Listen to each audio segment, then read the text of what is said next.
gudoomiyaha aqalka hoose ee baarlamaanka Soomaaliya Maxamed Mursal Sheikh iyo wafdi ballaaran uu hogaaminayo ayaa maanta gelikii dambe lagu soo dhaweeyay garoonka diyaaradaha ee magaalada Garowe. Gudoonka golaha wakiilada dowlad goboleedka Puntland ee qaar ka mid ah xildhibaanada golaha ayaa garoonka diyaaradaha General Maxamed Abshir ee magaalada Garowe ku soo dhaweeyay. shir jiraayad oo si wada jir ugu qabteen qolka VIP-da garoonka diyaaradaha ayaa lagu sheegay ujeedka safarka gudoomiyaha golaha shacabka Soomaaliya u yimi Puntland inay tahay sidii uu uga qayb gali lahaa xuska munaasabadda 1 Agoosto shacabka Puntland maalintaas oo ku beegan markii la aasaasay Puntland.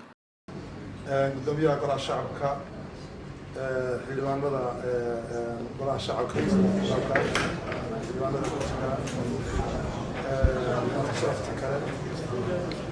golaha wakiilada Puntland. Assalaamu calaykum waraxmatullaahi wabarakaatu.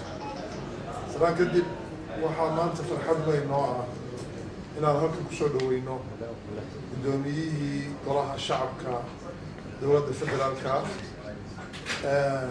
mudane gudoomiye Maxamed Mursal Sheikh Cabdiraxmaan. farxad bay noo tahay oo nagala soo qayb galay insha allahu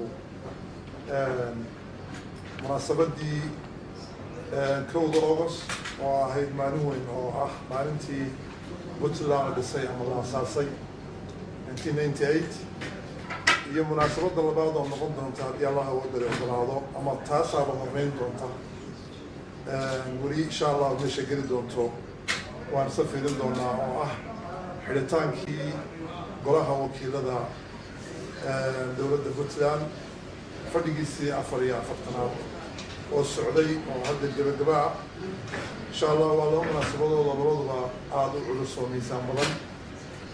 gudoomiyaha waxaan leenahay gudoomiye ku soo dhawow dalkaagii waan kaaga soo horeynay kaliya dalkaaga ku soo dhawow Puntland ku soo dhawow caasimadii dowladda Puntland Garowe ku soo dhawow si aad u tahayna halkan waxaa fadhiya dadka u badan waa baarlamaankii dowladda Puntland iyo golihii shacabka oo qayb ka soo horeysay qayb la socotayba.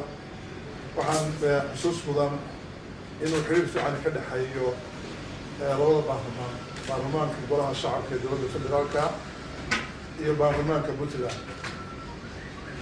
waxaa kaloo xusid mudan inuu foreign speakerskii guddaan fogeyn oo halkan ka dhacay iyo baarlamaanada kale ee dowladaha xubnaha ka dowladda federaalka.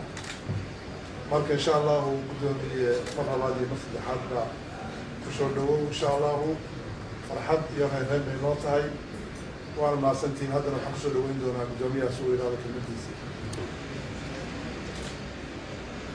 runtii farxad ayay noo tahay aniga iyo wafdigayga inaan soo gaarno magaalada Garowe ee xarunta dowladda Puntland. waxaan u mahad celinaynaa gudoomiyaha baarlamaanka Puntland iyo xildhibaanada soo dhaweynta diiran oo ayna soo dhaweeyeen.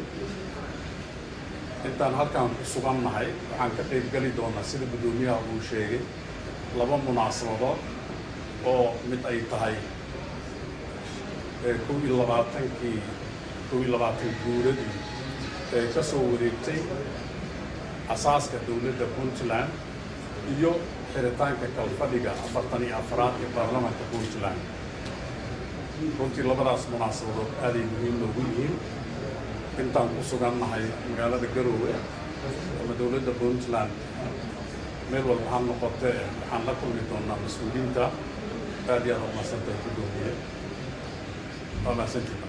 Abdullaahi Abdinuur Yuusuf Abdullaahi Bakayre telefishinka caalamiga Ariel TV magaalada Garowe.